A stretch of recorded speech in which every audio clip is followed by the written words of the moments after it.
दिन अंधियारे पीछे छूटे, खामोशी के बंधन टूटे, बंधन टूटे।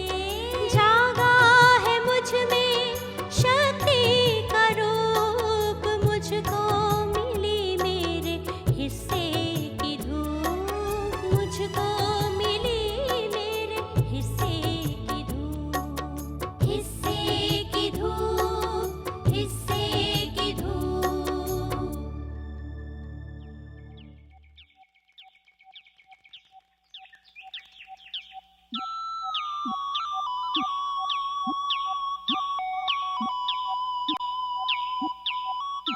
पंचायती राज की नई सुबह का प्रकाश देश के अन्य गांवों के समान गांव राधेपुरा में भी फैलने लगा था।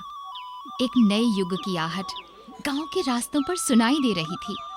अपने अधिकारों का युग, अपने हाथों से अपना भविष्य संवारने का युग।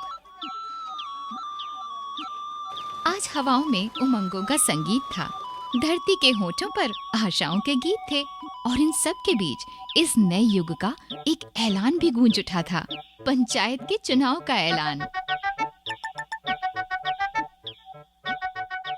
ग्रामवासियों की सभा में जिन महिलाओं के नाम प्रस्तावित किए गए, उनमें कजरी का नाम भी शामिल था।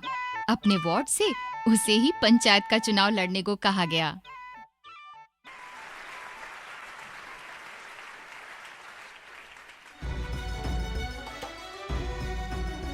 कजरी ने अपने पति हरगुलाल से बात की तो उसे भी लगा कि उसकी पत्नी अगर चुनाव जीतती है तो ये उसके परिवार की आन बान और शान की निशानी होगी। महिलाओं को समानता और अधिकार दिए जाने की बात शायद उसके मन में तब नहीं थी। हरगुलाल भी कजरी के चुनाव लड़ने की बात पर राजी हो गया।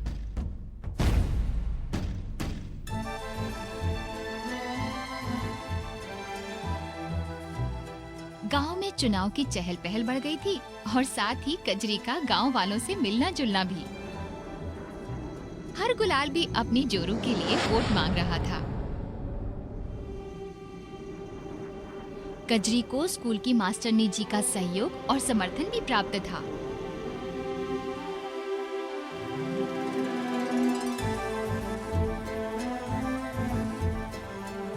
आखिर वोट पड़ने का दिन आ गया।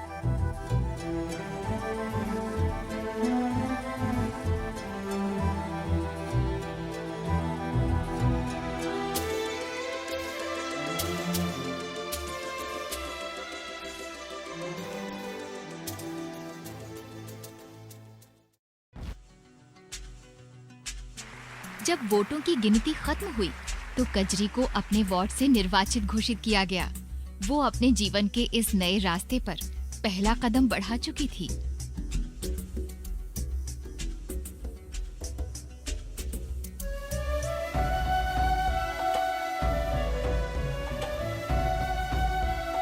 कजरी ने पहल की और अपने गांव की समस्याओं को समझा और फिर गांव में विकास के नए कार्यों को शुरू किया।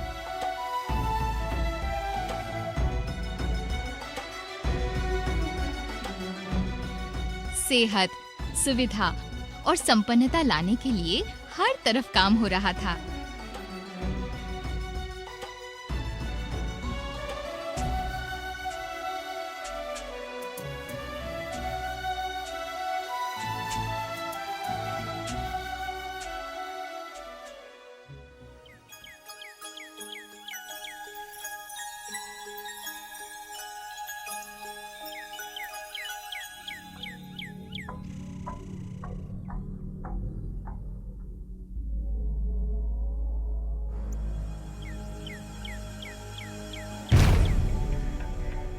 राम राम करता हूँ सूबेदार सिंह जी। अरे जीतपाल, तुम आओ आओ बैठो। और बताओ, आज क्या हुआ पंचायत की बैठक में? मेरी गैर हाजिरी में आज तुम ही तो थे पंचायत के प्रधान। वही बताने तो आया हूँ प्रधान जी, ताकि समय रहते कुछ उपाय कर सके हम। बड़े उखड़े हुए लग रहे हो जीतपाल, लो अपना दम ताजा कर लो।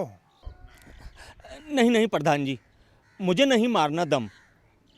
लेकिन एक बात कहूँ प्रधान जी, कहीं ऐसा ना हो कि आप हुक्के की गुड़गुड़ाहट के साथ ही रह जाएं और आपकी बात सुनने वाला कोई ना रहे। क्या कह रहे हो जीतपाल? गांव में किसकी मजाल है जो हमारी ना सुने? अब प्रधान जी, बात कहते हुए तो शर्म आती है, लेकिन एक बात कहूँ, ये काम अब गांव की औरतें ही करेंगी। अरे उन्होंने तो आपके फैसलों की भी परवाह नहीं करनी है। गांव की औरतें? हाँ, आप नहीं जानते कि आज पंचायत की बैठक में क्या हुआ? इसके मेंबरों में जो औरतें शामिल हैं ना, उन्होंने आज अपनी बात मनवा ही ली है। कैसी बात? यही कि पहले आंगनवाड़ी को पक्का किया जाएगा, उसके बाद जो राह पक्की होगी, उसके बाद हमारी और तुम्हारी गलियों का नंबर आएगा। मुझे तो लगता है सूबेदार सिंह जी, ये औरतें पूरे गांव पर राज करने लगेंगी। जी चाहता है तुम्हारा ये रोना सुनकर 2 तमाचे और मुंह पर जड़ दूं तुम्हारे। क्या कह रहे हैं प्रधान जी? अरे आप क्यों अपना रोना रो रहे हो? जब वो औरतों की चुनाव में खड़े होने की बात निकली थी, तब तुम ही सबसे आगे आगे थे। और वो उस चालाक मास्टरनी का सबक तो तुम बूढ़े तोते की तरह रट रहे थे। समानता का झंडा लेके निकलेंगे। अब औरतों के आगे तुम्हारी हेकड़ी निकली तो तिल मिलाने लगे। उस वक्त तो हम कुछ समझ नहीं पाए थे, लेकिन सच बात तो यह है कि औरतों का राज हम सह नहीं पाएंगे। ये तो हमारे लिए डूब के मरने वाली बात है। खैर, अभी बात हाथ से नहीं निकली है। हम कुछ ऐसा उपाय करेंगे कि ये औरतें चुनाव क्या, वोट भी डालना भूल जाएंगी और फिर लौट जाएंगी एक बार अपने अपने घरों की चौखट में।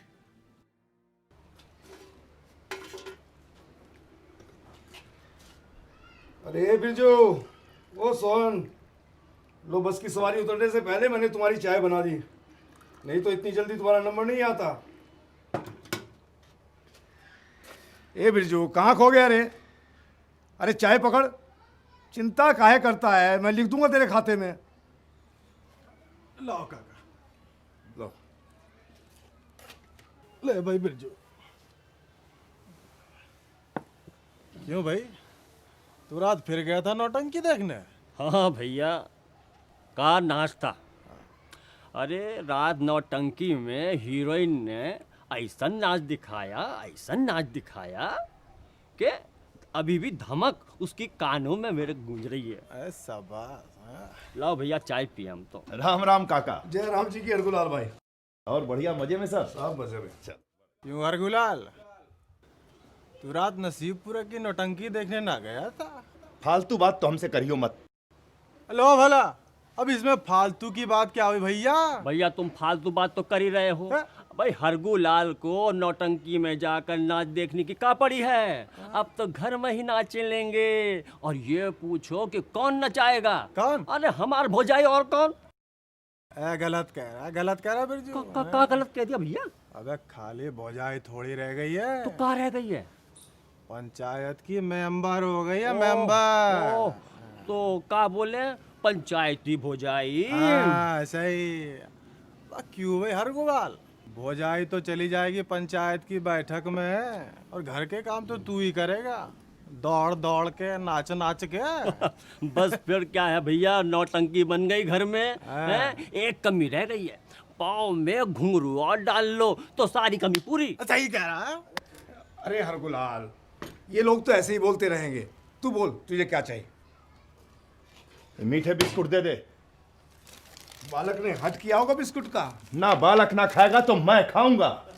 भैया और सुन लो, अब तो बालकों को बहलाने का जिम्मा भी हरगुलाल पर है। भैया एक बात तो सच्ची कहूँगा कि जोरू को पंच बनवाना महंगा पड़ गया हरगुलाल को। ए बिरजू, एक भी शब्द और कहा ना तो हमसे बुरा कोई ना हो, समझे ना? अरे हरगुलाल, अरे बालक के लिए सौगात तो लेता जा।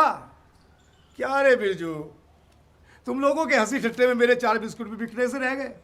गलती हो गई काका, अब ना छेड़ू मैं हरगुलाल को। भैया हमें तो इससे डरना चाहिए, इसकी जोरू पंच है, सही है। पंचायत की मेंबर। लाओ काका बिस्कुट हमें ही दे दो। हाँ।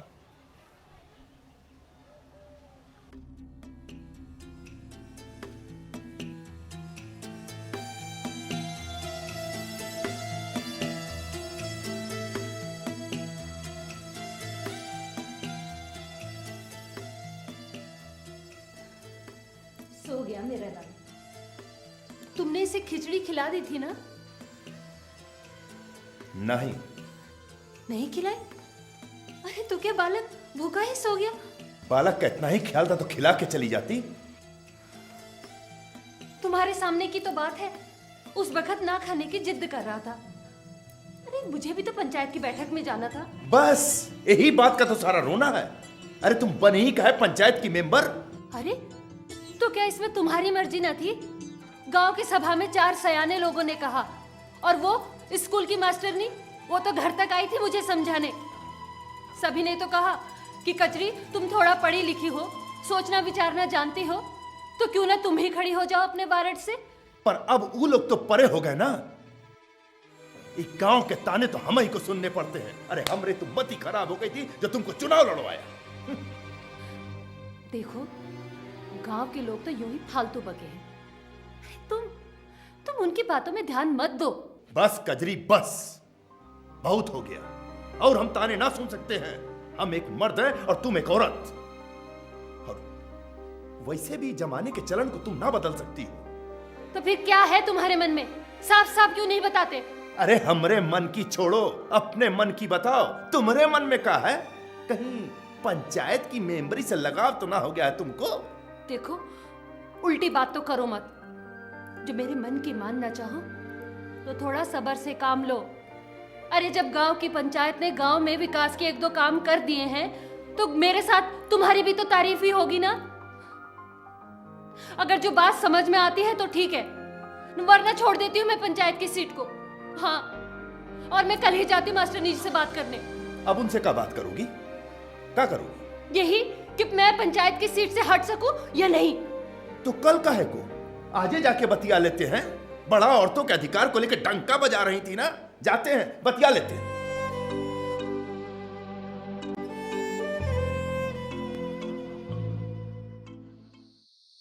हम यूं ही देर कर दिए। इतने समय तक तो मास्टरनी जी सो जाती हैं, पर हम भी क्या करते। अब 4 बार इधर आए पर हर बार कोई न कोई आता जाता दिखाई दे जाता। अब हमरे सामने वो पड़ता तो हमरी खिल्ली उड़ाता। क्यों भाई, पंचायत की मेंबर अपनी जोरू के सेवक इस समय कहाँ जा रहे हो? कहीं तुझे कजरी ने तो नहीं भेजा कि जाओ पंचायत की बैठक का फैसला सबको सुना कर आओ? सच में ये लोग हमको जीने नहीं देंगे।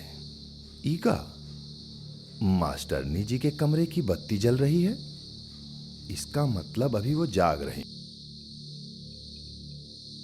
अनिल, तुमने हाथ मुंह धो लिया? जी हाँ। तो फिर आओ खाना खा लो। तुम्हारे आने का पता होता मैं तुम्हारी मनपसंद भाजी पका देती। पहुंच तो मैं समय पर ही जाता, लेकिन रास्ते में बस ही खराब हो गई। अरे देर हो गई तो क्या हुआ, आखिर तुम्हें अपने घर पर ही तो आना था।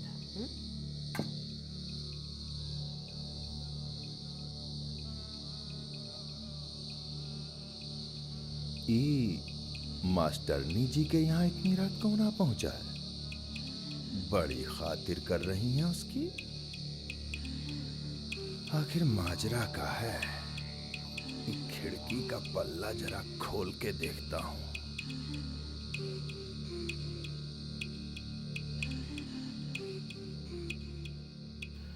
और कहो अनिल, कैसे चल रही है अखबार के दफ्तर वाली तुम्हारी नौकरी? मौसी सच पूछिए तो मैं अखबार के काम से ही आपके गांव आया। क्या मतलब? हमारे गांव में तुम्हें ऐसी कौन सी खबर मिलने वाली है?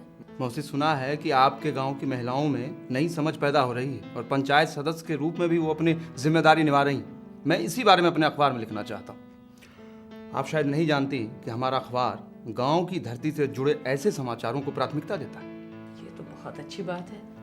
ये तो वैसे हर अखबार का कर्तव्य है। ये भी सुना है मौसी कि गांव की औरतों को उनका अधिकार दिलाने में आपका बड़ा योगदान रहा है। नहीं, ऐसी कोई बात नहीं है। इसका श्रेय मुझे नहीं जाता। ये तो पंचायती राज की वजह से हुआ है। जब से गांव में पंचायत के चुनाव हुए हैं, लगता है जैसे गांव वालों में जागरूकता आ गई है। वो अपना हक समझने लगे हैं, समानता और भागीदारी का अर्थ समझने लगे हैं। और आपके गांव से 3 औरतें पहली बार पंचायत की सदस्य चुनी गई हैं। अब तो पंचायतों में 1/3 स्थान औरतों के लिए सुरक्षित रखे जाते हैं, बल्कि 1/3 पंचायतों में प्रधान भी महिला ही चुनी जाती है। इतना ही नहीं, अनुसूचित जाति और जनजाति के वासियों को उनकी आबादी के अनुसार पंचायतों में स्थान भी दिया जाता है। अरे ले क्यों नहीं रहे? एक चपाती तो ले। बस बस मौसी, बहुत होगा इतना। एक नहीं मौसी। अच्छा मौसी, ये जो पंचायतों में औरतों की भागीदारी वाली बात है, ये तो एक नई मंजिल को छूने के समान। नहीं नहीं, ऐसी कोई बात नहीं है। ये तो बस एक नई मंजिल की तरफ एक कदम मात्र है, इससे ज्यादा और कुछ नहीं है। मंजिल को पाने की बात तो हम तब कर सकते हैं जब इन चुनी हुई महिलाओं को हम तन मन से सहयोग दें, उनकी राय को सम्मान दें, उनके कार्यों में अपना योगदान दें। वरना सिर्फ औरतों को वोट डालने से कुछ नहीं होगा।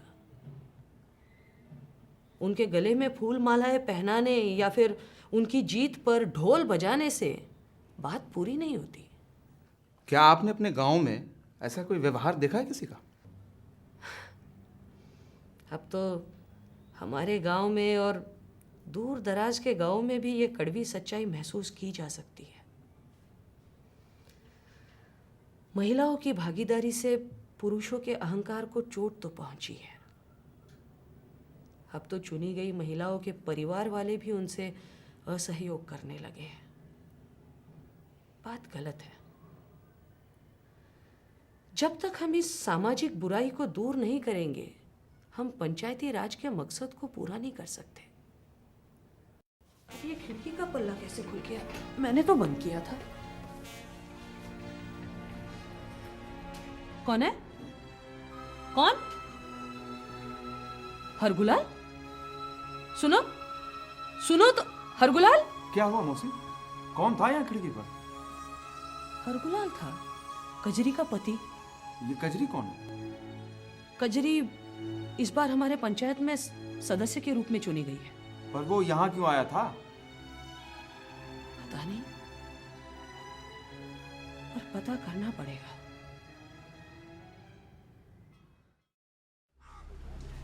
तुम्हारे दिमाग में कैसे बातें आने लगी है हरगुलाल? अब का बताएं मास्टरनी जी, हमरे कुछ समझ में नहीं आ रहा है। पर हाँ, कल रात जब खिड़की से छिपकर आपकी बातें सुनी तो हमें लगा कि आप ठीक ही कह रही हैं। हमें कजरी का साथ देना चाहिए। इसने जो जिम्मेदारी अपने सर पर ली है, उसमें उसका साथ देना चाहिए। तो इसमें दुविधा की क्या बात है? ऐसा ही करना चाहिए तुम्हें। पर गांव वाले जब हमारा खिल्ली उड़ाते हैं, हमें जोरू का गुलाम कहते हैं, तो हमें बिल्कुल ठीक नहीं लगता है। हमें लगता है कि हम कजरी के सामने बौने हो गए हैं। और फिर लगता है कि ये पंचायत की मेंबरी छोड़ दो। तो ठीक है, मैं छोड़ देती हूँ पंचायत की अपनी मेंबरी को। कजरी, अब तुम भी हार मानने लगी? नहीं मास्टरनी जी, मैं हार मानने वालों में नहीं हूँ। पर अगर घर में ही कलेश रहा तो कैसे पूरी करूंगी अपनी जिम्मेदारी? नहीं कजरी, तुम्हें ऐसा नहीं सोचना है, बल्कि अपने पति को भी समझाना है। देखो, पंचायती राज ने तुम्हारे दामन में जो अधिकारों की किरणें भरी है, तुम्हें उन किरणों से गांव में एक नया संसार रचना है। एक ऐसा संसार जिसमें सब लोग बिना किसी भेदभाव के मिलकर आगे बढ़ सके। ठीक है मास्टरनी जी, मैं जतन करूंगी अपने रास्ते की रुकावटों को दूर करने का। तुम्हारा जतन अगर सच्चा होगा तो तुम्हें कामयाबी जरूर मिलेगी।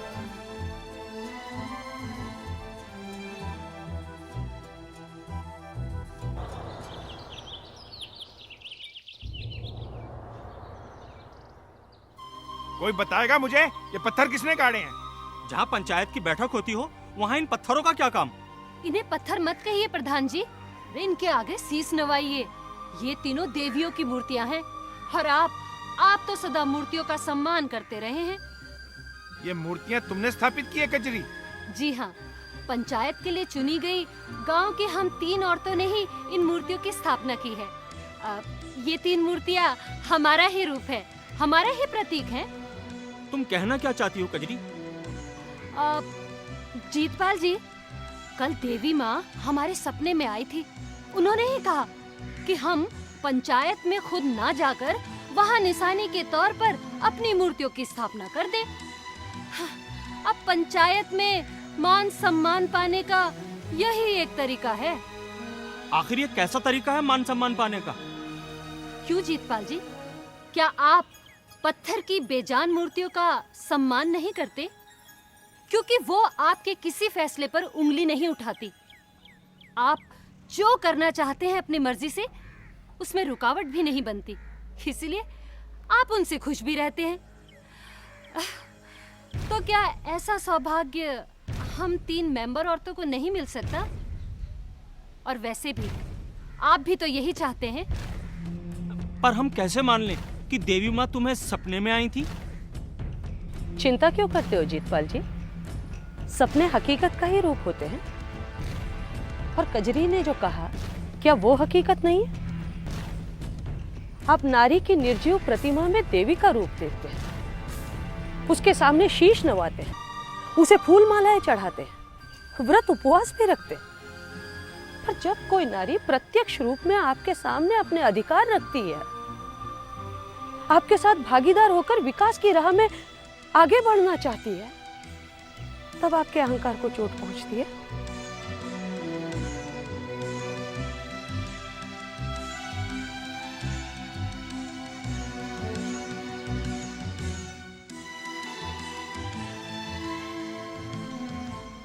आज पंचायत राज ने गांव की औरतों को यह मौका दिया है कि वो सबके साथ मिलकर आगे बढ़े।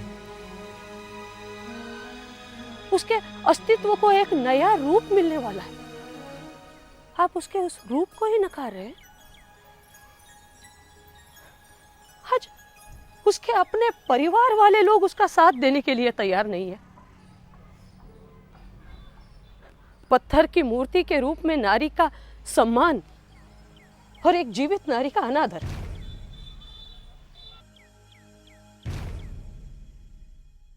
कथनी और करनी में ये भेद कब मिटेगा जीतपाल जी?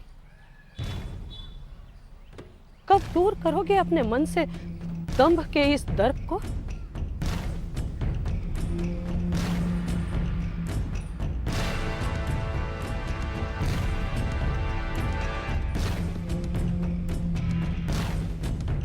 निर्मला देवी के इस सवाल का जवाब गांववासी अपनी जुबान से नहीं दे पा रहे थे, लेकिन वो मन ही मन फैसला कर चुके थे कि जवाब जरूर देंगे।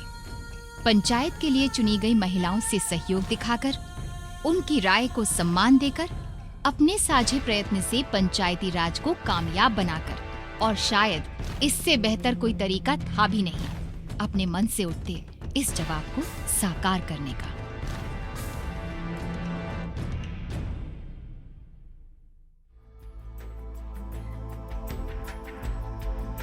आज इस जवाब के साकार होने का नजारा इस गांव की तरह देश के अनेक गांवों में देखने को मिल रहा है।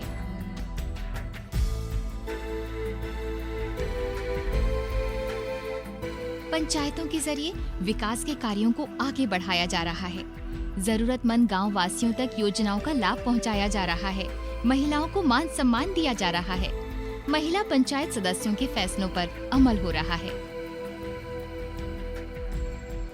ग्राम स्वराज का यही सपना तो बापू गांधी ने देखा था, जिसे आज पंचायती राज के जरिए पूरा किया जा रहा है।